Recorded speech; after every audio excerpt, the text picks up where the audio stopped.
sorry it's so early I'm there. like, good morning. It's all good. Well, welcome to the face behind the brand. I am your host, Monique Marie, and you are my special guest today, Maya Marchelle. So I'm Yes, ma'am. so glad to have you. I'm You look glad to be here. amazing, Thank beautiful. you. Thank you. So do you. Thank you. So let's get into it. Of course, I know who you are. I discovered you because of this recent single and unfortunate circumstance, but I mean the amazing single that you have put out behind the event, Yes. Breonna Taylor, 26 Shots. So I discovered your energy, your music, your sound. I just dug deep and just wanted to have you in my Thank you. presence. Thank you. I I just appreciate that. I just gave myself chills, like literally saying. So for those of us who don't know that are online and this is their first time getting an opportunity to sit with you and hear you, tell us, who is Maya Marchelle? Okay, Maya Marchelle. I'm an author. Yes. I'm an artist. I'm a creator. I'm an advocate. I just be chilling, really. I mean, I'm Yes. happy. I'm happy to be on with you. Happy to be here. Oh, well, happy belated birthday, by the way. Thank you. Thank We you. we are still in the month of September, so I like people to Yes, the last celebrate. day. The last day. Yeah. Well, you all season, because I just say the whole season, like the rest of the quarter. I celebrate True. 3 months. Okay. True. So, Okay. Okay. so talk about Maya the author. So I've officially published two children's books. So one is a coloring book.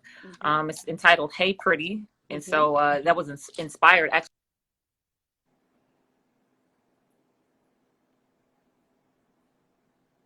released, I believe, in February of Mm-hmm. 2020. So earlier this year. It's entitled Your Hue Looks Good on You. Yes, And it does. so yes, it does. So that was actually inspired, told to me by my grandmother. She's a great storyteller. So I turned it into a children's book, and they're both available on Barnes and Noble and or Amazon. So Hey Wow. Pretty and Your Hue Looks Good on You. Amazing. Well, I was looking at some of the background to, again, the inspiration behind your grandmother, and you shared a lot that she was raised in the segregated South, correct, Yes. and Yeah. ostracized, as a woman, as a being not fair skinned, but not too light for the Black community, but then not Yeah. white enough for the white folks. Exactly. So talk more about that and the storytelling from your grandmother. So my grandmother, she was born in 1932. Wow. I think it might have been in like Grenada, Mississippi, or something like that. And Mm-hmm. she was one of, I think, 13 siblings. Okay. So yeah, it was a lot of them growing up down south. And I mean, all segregation was all they knew. So she's 88 years old right now. Wow. And she used to tell me how, I believe somewhere down the line, either her grandmother or somebody was raped by a white man. And so that's why the hue of their skin was so light. And so she would go to school, and like you said, she wouldn't really fit in with the white kids because they'd be like, well, you're not really white. You're Right. not white. And then the Black kids would be like, well, you too yellow. Right. So you're not really Black. And so she felt kind of alone. And so she hated the color of her skin because she was ostracized because of it. So what she did was she went and she took her daddy's shoe polish. She said, now while everybody was out on the porch outside, she went behind the house and she started painting herself black. So every visible part of her skin, she decided to paint it. And she said that when she went back around the house, she said, oh, everybody fell out laughing at me. Everybody was falling out on the ground like, girl, you are silly. Why would you do that? And so she said, I honestly thought my mama was going to whoop me. She said, but instead she took me around the back. And, back then there was no indoor showers or baths, Right. especially if you were Black. So they had like the well outside where they would wash up. And as her mom was scrubbing her off, she was just affirming her and just letting her know, like, you know what, you are the color that God intended for you to be. She said, this is not ugly. You are supposed to be this way. Yes. And, you're not going to change. It can't change. So you may as well love it. And so she, from that moment on, she told me, she said, you know what's worse than being a high yellow color girl? I said, what, Granny? She said, being a gray one. She said, because it took me a week for that shoe polish to come off. So She told me that Wow. story. She said, she said even still growing up, she still struggled with being the color that she was, but she learned to embrace it because it must have been beautiful because God wouldn't have given her that. Absolutely. Yeah. I'm a firm believer, very, very strong believer in God, and, definitely not ashamed, to talk about who he is and what he has done, Yes. what he is doing, what he is exposing today. And I mean, we could really, really talk about it because, like I Right. said, your song is so powerful. It's evident of what has transpired, but it's also evident of what has been, unseen. So Yeah. much has been filmed, so much has not been filmed. Yeah. And one of the things that you mentioned, I had to dig real deep because I find you very intriguing. Oh, thank And you. I'm just again so excited. But one of the things you mentioned, you said that the most disrespected person in America, and you said America with three K's. Okay, Yes, absolutely. is the Black woman. You said the most neglected person in America is the Black woman. Uh-huh. And the most neglected person, the most unprotected person, Yes, is the Black absolutely. woman. So Yep. you're talking about your grandma, but elaborate more on that for us. So that's actually a quote from Malcolm X. Mm-hmm. And even though it was, it was some years ago that he quoted that, it's still very relevant. Today. And yeah, not only with my grandmother back in the 1930s, but even now, we seen last Wednesday, just a week ago, actually, with Daniel Cameron, the Attorney General in Kentucky, just delivering that really absurd verdict from the grand jury. You still see that it still stands today. Those words are still true. We are still unprotected. We're still disrespected, and we're still neglected. And I just felt like for a moment, I felt very helpless. And I felt, I don't know, sad wasn't even a word. Like I was full of sorrow. Like I sat in my room as I was watching him deliver the verdict, and I was a little bit confused because I couldn't understand. Like my brain was trying to catch up to what my ears were hearing, and I just could not believe what I was hearing. And I mean, and then some people, they have the perspective, well, it's America, why wouldn't you believe that? But I still, like, it's not okay. It's not okay, and it hurt. And so that's the only thing that I could think of. And it's sad that quote is still so pertinent today. I see my sister Kiera join. What's up, Key? Hello, Kiera. I have your beautiful sister on. Thank you so much for sharing her with us. Yeah. So it was tough. So unfortunately, that's all I could think about when I posted that. Well, yeah, and we all, I think, have been, it's just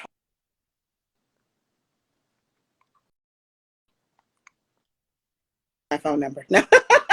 It's all good. It's all good. It's gonna pause. But we've all been, I think, very, very disheartened is what I was saying about the situation. But I just saw too in the last 48 hours, I don't know if you saw that a grand juror came forward and requested a motion be granted to request the report. Yeah. So I mean, absolutely, we need that. Yeah, we need to know what was said. My sister. I see my sister Leslie Redmond. She's actually the head of the NAACP chapter here in Minneapolis. She just joined us. What's up, sis? Hello. Wow, that's incredible. Yeah. So, I mean, I think that would be helpful, to know what was said, what was not said, because I believe this specific juror we're talking about stated that they felt like they were being used. They were being used for his accountability. Yeah. Absolutely. So, obviously prayer and a lot of it needs to be done right now, along with, holding this man accountable. So I want to get on top of talking about voting a little bit, because not on a congressional level or state level, but yes, you voted already? I just did my my absentee ballot. I just submitted it, just prayed over it. And we're going to see what happens. We're going to see, honey. We're going to be all right, because last night, I'm not sure what I witnessed. Forgive my French, but I want to say it was a fuckery, and I'm embarrassed, for our country, that we are being led literally by a clown. And You I know think, what? And he's not even a clown anymore, because I heard on CNN, what is he? some people from the circus weighed in, and they said this wasn't even a circus. They said we do things decent and in order, so this Right. is not even a circus. Right. So we Okay. don't. Yeah, it was very concerning. But we're not voting yet. We're waiting. I think October 5th is when we receive our, our ballots where we can mail in and vote here in Okay. California. But I want you to kind of elaborate more on, yes, not just voting on a congressional and state level, but why it's important to vote on a local level when these types of things come about. Absolutely, because on the local level, and I'm not the most political person, so hopefully I get this correct, but it's really on the local level where they can influence. So the legislative branch influences the executive and the judicial branch. So it's important as voting, your state representatives or your city councilmen, or your local judges or your school board. All those things are just as important as the president, because without them, there would really be no president. So you have to really pay attention to those things, be just involved. Don't just every 4 years vote, but you have to vote in your local elections, so that the people that we put into office, into those seats in power, they can also influence what goes on at the White House. So it's not just about DC, but it's about wherever it is you live. And so that's very important. As I was filling out my ballot, I was flipping it over like, dang, like all of these judges, like I got to vote on all this stuff. But yeah, you do. You do. Well, and all it takes 3 minutes. That's all. 3 minutes. That's and I mean, when you look at the Attorney General, somebody voted him in, because I don't know where he came from. Somebody voted Uncle Ruckus in there, and I don't even know how that happened, but it's unfortunate. So, and let's talk about, because again, like that was how I discovered you. So again, we'll start from 2020 and work our way back with Breonna Taylor, 26 shots. So you created this song, this movement, and tell me more about the process and the producers and just everything. Man, okay, so a lot of the things that I do, I have to be super inspired. I just don't sit there and just write music. I consider myself a writer, but it takes, I need to be inspired to write. And so this case, it just weighed on me. It was similar to how I felt when I heard about Sandra Bland. Yes. Because I was just like, dang, that could have been me. But there's something about this, it just pinched a nerve that I didn't even know existed. And so I was like, I was just frustrated and feeling like helpless. Like, what can I do? And then, God gave me this gift, like, why not use it? So I was sitting there and I was going through different beats. I worked with a few different producers. However, this one producer in general, shout out to Tri Bishop. He is amazing. Tri Bishop. Yeah, he just got 2 #1 singles with Corinne Hawthorne. So shout out to Bishop. Shout out to Bishop. I was going through a folder that he sent me a while ago, and I heard this beat. And at first, I was like, okay, I need to write something about this. I got to get it out. And it started off as a sad song. And then when I heard the beat, I was like, wait a minute, no, I like this one a little bit better. So I started writing to it, and the words just started flowing, and they started making sense. And I started doing my research, and I was like, okay, this works. And so it was Tri Bishop who produced it. Federal Beats and Good Vibes Music. So it was 3 producers on it. And it worked out. I recorded it upstairs in my bedroom. Like, recorded it, sent it to him. He mixed it and mastered it, and then it just turned into what it turned into. I worked with Rich Peterson from 1323. He shot the video. He just let me do my thing. He and my brother Javante Patton, he helped me with it. And it just, I didn't expect it to do what it did, but I'm grateful. I'm grateful for it. It was cool. Well, the visual is amazing. The song is amazing. And it's I'm not surprised that you wrote it right at home, because a lot happens at home, in our creative process. And I feel like, with COVID, they want to say COVID-19, of course, is the pandemic, but we know it to be the pandemic is, of course, racism. So I think we were at home, during this time. God allowed us to be at home. He allowed some people who are blinded and always busy to be at home in order to see, of course, what they normally don't see. So talk to me more too about your mental health, like what you do spiritually to maintain, during stuff like that. Because everybody was stopped in March, prior to the killing of both Breonna and then George Floyd. But a lot of us just kind of were halted. So what did Maya do? I actually used this opportunity to get closer to some of my friends, and we decided together that we would participate in different devotionals. Just in the, it's simple as the Bible app, just opening that up, finding devotions that resonated with us. I actually, my sister, Kiera Sheard, actually, she has started like this online Bible study, and it was great. It was super helpful. I started just like seeking out different opportunities to join like people, like young women in particular, who are praying online, and just getting myself grounded. Like, okay, this is not for just no reason. Like, God wouldn't have just paused the world if he didn't want us to hear something. So just trying to just be in tune with myself spiritually. I'm actually by degree, I'm a middle school social worker, and so you know, we always preach self-care. You know, we preach to the children, you know, self-advocacy and things like that. So it's time to take those practices and actually use them on myself. And so that's what I spent a few months doing. Well, it's, you know, again, it's helpful because a lot of people, especially our own people, we don't talk enough about mental health. I think people think it's like a stigma to say, like, oh, you know, what is mental health? It's not, you're not crazy. You're crazy when you don't talk about it. You know, exactly. I think the people who don't, you know, admit and don't say it's okay if you need a therapist, or okay to vent, you know, to other people, and fellowship too. Like, I mean, what we're doing right now, we're on live, but we're fellowshipping. You know what I'm saying? I mean, there's two of us, but there's other people that are here. They're with us. Your energy, you know, you're listening, and it's not a coincidence. Exactly. I definitely don't believe this is a coincidence. I believe all of this to be a shift. You know, and I think the Bible talks about it big time. You know, the last shall be first and the first shall be last. Come on, you preaching now, Monique. There you go. So, like, you know, I guess it's sad, it's crazy. There's a lot of people, who we have lost, but there is a lot that is about to happen, you know, and unfortunately we know something has to leave the earth in order for it to come to the earth. You know what I'm saying? So come on, something has to break. Exactly. Yes, something has to break. So it's unfortunate. A lot of our family members, friends, people that we know have been sacrificed.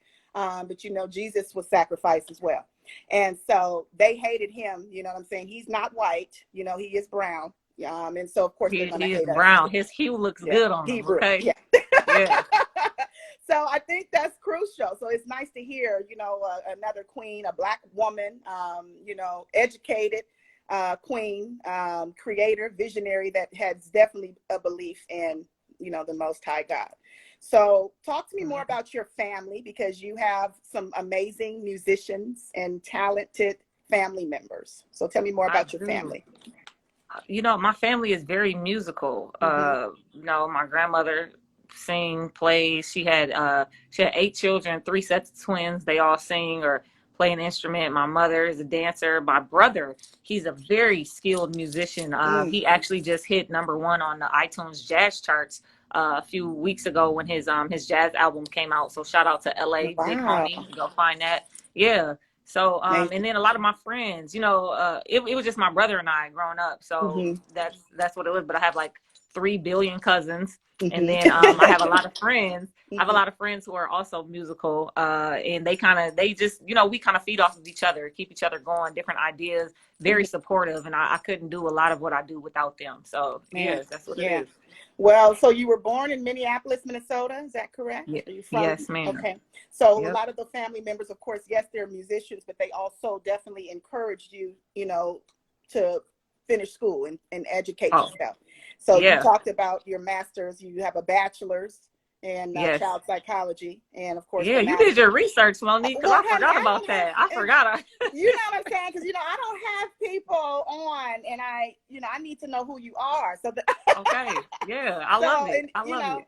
It's important to me because this is a nice platform, right? And I'm not talking about Instagram. I'm talking about just in general, like the start of what I'm doing, because I'm meeting so many real people, and I'm choosing. Yeah. I'm picking and choosing. You know what I'm saying? And so to know that you have a bachelor's in psychology, a master's with an emphasis in families and children and social work is just incredible in itself. So talk to me about your background and your education, please. Ooh, well, so it was either music or school or both in my family. So on my mom's side, they are the historians. They go, I had an aunt that went to Princeton, an uncle that went to Yale, just all this. I have an aunt who's she's a practicing psychiatrist in Houston. And so it kind of, the mantle just kind of fell, you know, Mm-hmm. where it did. And so yeah, I actually started going to school when I went to college. I went to Xavier University, XU in New Orleans. Yes, However, unfortunately, I was displaced by Hurricane Katrina, so I had to come back to Minnesota.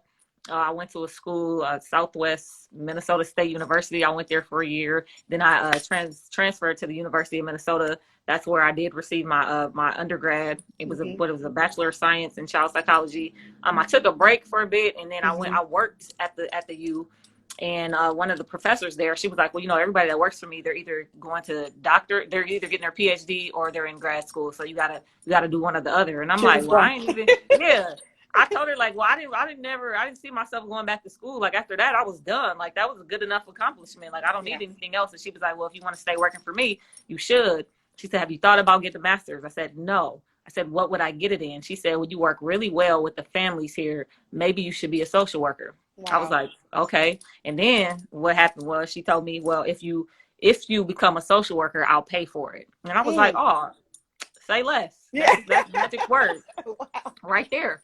So that's how I ended up in the field that I was in. And I'm so thankful for that. It was super, super meticulous, and God just orchestrated it so well, because he knew that me being a social worker would introduce me to a certain demographic of children, and they would inspire a lot of the work that I do. And so that's what happened. Hey, Pretty, your hue looks good on you. Lots of things that I do are inspired by the beautiful brown babies that I work with. It's amazing. And talk to me more about Hey Pretty, because you did both the song and a coloring book, right? With Hey Pretty? Okay. Yes. It's amazing. So Hey Pretty was inspired actually by just some things that I was dealing with internally. On top of, I had a young lady in my classroom that every morning we would, you know, come in. It would be about 7:30 in the morning, whatever, and she would have a really bad attitude. And I'm like, girl, you in the 7th grade. Why you got an attitude this early in the morning? You don't pay no bills. I don't know what's wrong with you. And then she was like, well, if you had the morning I had, you would have an attitude too. So I pulled her to the side, like, well, tell me more. Like, I'm interested. So she just got into this whole thing about how she, on her way to school, her mom dropped her off. Mom just constantly berated her, cussed her out because she didn't, the boyfriend said that she didn't take out the trash, something like that. So mom called her all these kind of names that I didn't even know that mothers called their daughters, because I'd never experienced that. And so I was like, wait, what? So I'm like, man, well, if she's hearing all of that at home, how can I make a difference here at school? So every time she walked in the door, I would just say, hey, Pretty.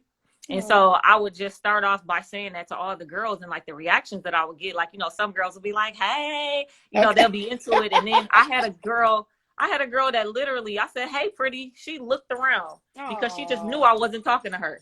And I said, I'm talking to you. Wow. And she said, oh, she said, you think I'm pretty? I said, what? I said, you think you're not?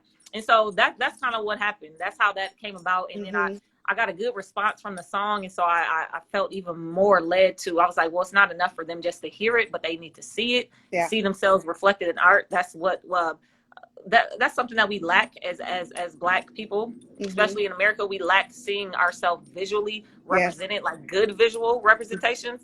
So it turned into the coloring book, and then there you have it. Well, it's amazing. And I think, just to go into that, I think a lot of people kind of are missed.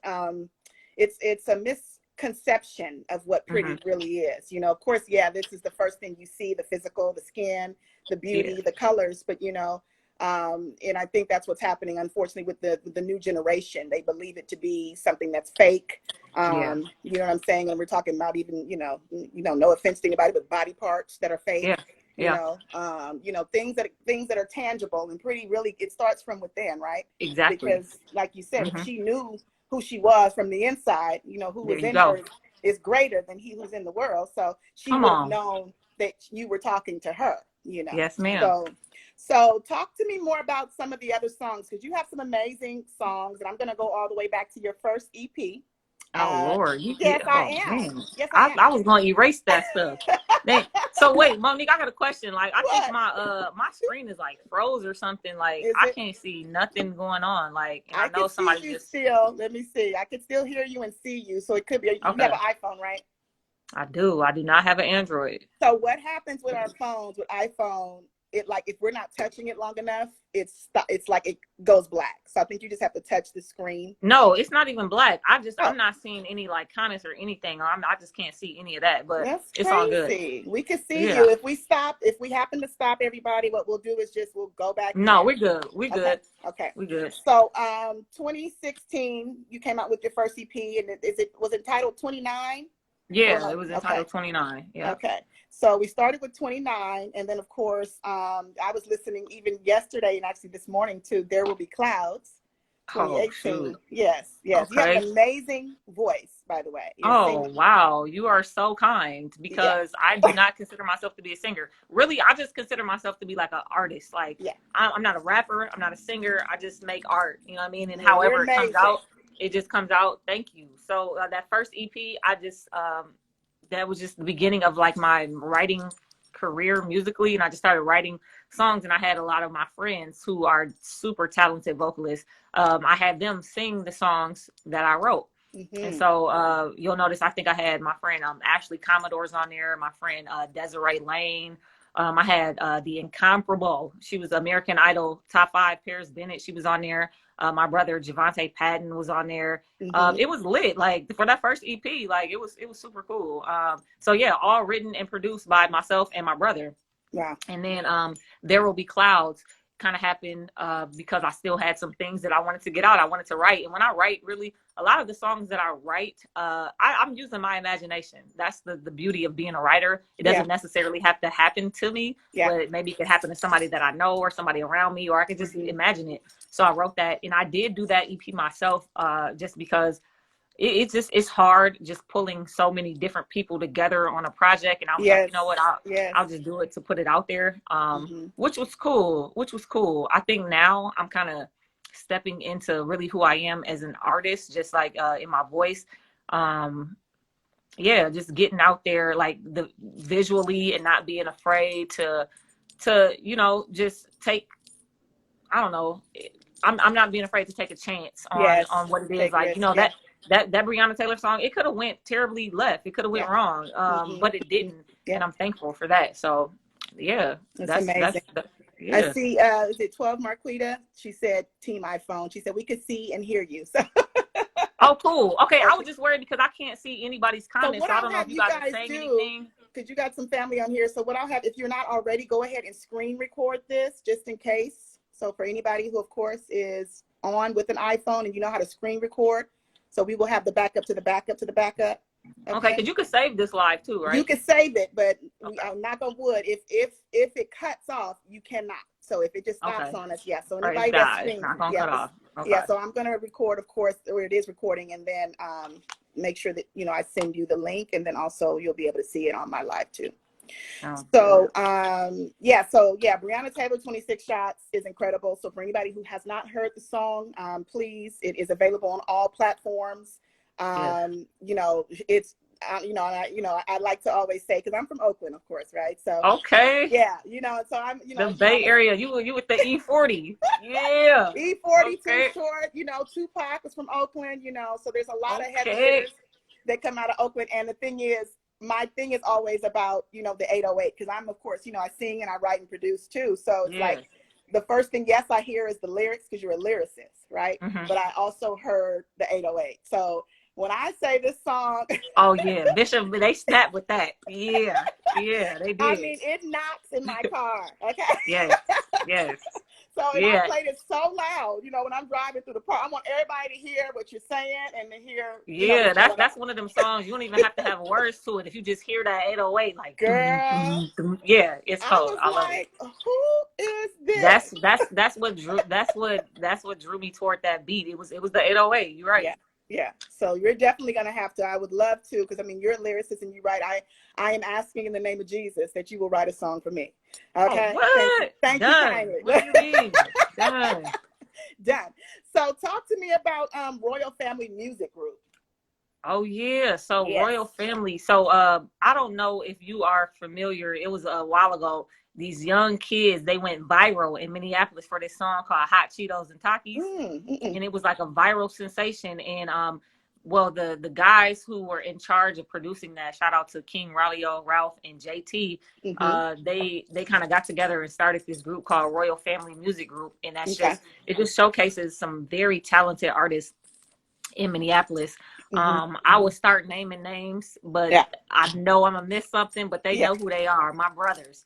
Roy, they're so good. Like we did a project last this year, summer. right? Was it this year? We did a project and they challenged me to just be an artist outside of what I'm normally used to, and it was so fun. It was so fun. So I love working with those guys. I love all of them. They're so good, and I don't know. They think that I'm good, but I think that they're just amazing. I can't believe that I get to work with such talented young Black kings. Like it's great. Blessed. Well, I listened to that too, the RFMG intro too. So shout out to Mac Turner. Yeah. And Duke and Huncho Nemo and Wade and Prince Riley. Y'all Monique is on it, okay? Huncho Nemo, all of them. What do you mean? Yeah. So you've collaborated with some heavy hitters. Who are some other people that you want to collaborate with, like from the industry? Someone that you have not, that you would definitely see yourself either writing for or on an album? I'm not even gonna lie. My sister, Kiera Shears, like I wanna work with her. I work with her, anyway, but like musically, she's just, I don't know. She's not human. Like if a goat was a person, that would be her. And I need to work with her. Kiera, she's on here because I just seen her. She's on here. I think she's. What's wrong? Why can I see nothing, Monique? Oh my God! Don't touch anything because we. Oh my God! I can't see. Y'all, I'm sorry. I can't see no comments. It's the unseen. We can see you. We can hear you. But I need to work with Missy too. Like I just feel like I should just work with her. Like that'd be so cool. It's a lot of people, Monique. I don't know. A lot of people. Just man. Well, I see a lot. Like I said, your energy is off the charts. Wow. Thank you. So I can definitely see that happening, whomever, you know what I'm saying? Because we're dealing with like some Michael Jackson type stuff here. And you like, Beyonce. I thought somebody else was up in here. Girl, what? You. Hello. Hey, pretty. We talking to you. Thank you. You are too kind, man. You're so nice. We are talking to you because you have, a lot of talent. And again, that happens. It's natural for you because you were given so many gifts, and I'm thinking there's so many you probably don't even know about, that you're still discovering, right? Yeah, true. Let's talk about Maya the Visionary. I like to, as much as I feel like I've been given, I like to reciprocate that to people who pour into me. I like to pour into people. If I see something and I know that maybe I don't have the resources, or maybe that's just not my thing, I like to help invigorate, the people around me to do their thing, like if I see something like, dang, I think you will be really good at that, or like, I think like that will work for you, just to help, not just what I have going on, but my friends, people around me, just to help feed their visions. And I think that's the visionary part of me. Like I just see, I see things in other people that maybe they don't see in themselves sometimes, if that makes sense. It makes a lot of sense. So you also have a clothing line. You're a designer. Yes, I do. The Maya Marchelle company that started in like 2014. Again, I had a friend. She did a clothing line, and I'm like, dang, that's really cool. And then the guy responsible for it was like, well, I could turn you up too. Like, let's do it. Let's do a line. And I never really wanted to be a designer.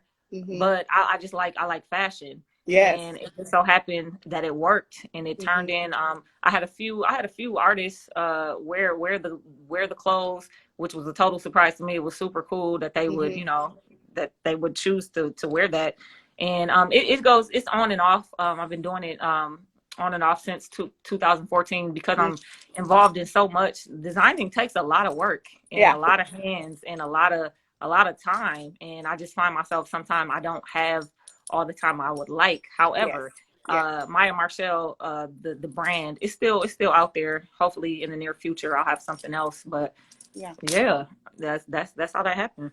Well, you're touching a very, very big part of the industries, I should say, not industry, but all the industries, because a lot of times, you know, going into the music opens up a vast opportunity into every part, you know, film, as you're already doing, you know, music, fashion, you know, it can do just so many different arrays that you can walk into. So if you could change one thing, and I know I'm just limiting, it could be a multitude, about the music industry, what would it be? If you could change one thing about the music industry today, what would it be? Let's see. I think I would change what it takes for like good artists to get exposed. Like I don't know, I feel like you gotta jump like a lot of hoops, and you know, you gotta shake a lot of hands, and you gotta be, you know, all in with people that you wouldn't necessarily be in tune with. But yeah, I would just change what it takes to be exposed. You know, you gotta pay all these people sometime, and I'm like, dang, like if I'm good, then I'm just good. Like I shouldn't have to pay you. You know what I mean? So, yeah. So you're an independent artist, correct? Yes, ma'am. Okay. So, which I think is, you know, amazing, you know, right now, because what we're seeing is that it's okay to be, you know, independent and to, you know, protect your own music, publishing, you know, royalties, and copyright, and just everything involved, because, you know, both Master P taught us a lot about it, you know, also from, did you see that on BET? Yes, I did. That was so inspiring. Like I left that like I'm gonna start a label. Like it was so tight. I love that. And you know what's crazy, Maya, during this pandemic, I actually like literally started my own label. So it's like so it's not inspired by Master P. I'm like, if he could do it, I could do it. And it's like people don't sign me, Monique. Dang. No, I'm just playing. Okay, look, we will work on that tonight. But yeah, and it was very scary, but it's like people think it's like the hardest thing to do, and I think it's just a start of, you know, of course, your business, you know, whether you're going to be an LLC, corporate, you know, whatever you decide to do, but it's really doing the homework and reading, you know, and educating ourselves. But my thing was, I knew I was about to release this song, you know, You're Gonna Know My Name, which is about, you know, everybody we're talking about, Sandra Bland, Breonna Taylor, Eric Garner. It's about the movement, but it's also about, you're going to know who I am. You know, you're going to know who you are. We all were given a name. And I did not want to release it under a label. I wanted to release it under my own label. Nice. You know, so I figured if I'm going to produce something and write it, which again, that's why I think we have so much in common. It was done at home. I could also release it under myself as well, under my own roof. Do it. You know, I definitely see that coming for you. And I know it's going to be incredible because you, again, have shown so much independence as a Black woman, as an educated Black woman. Thank you. Also are a premier loctician. Okay. What? How do you know this? Girl, I know everything about you.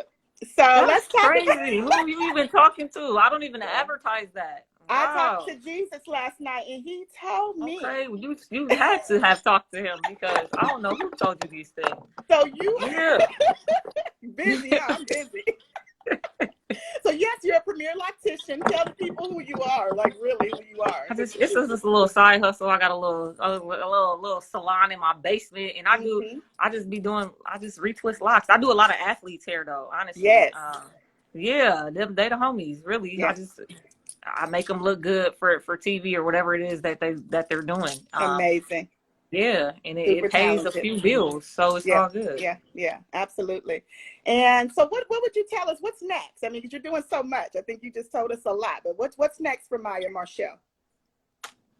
I don't know. I'm gonna be honest with you. I don't know. I kind of go with the flow. That's one thing that I need to. I need to work on that. Like just planning. I don't plan. I just go with it. Like, you know, sometimes I have an idea. Like this is how I'm gonna execute it. Other than that.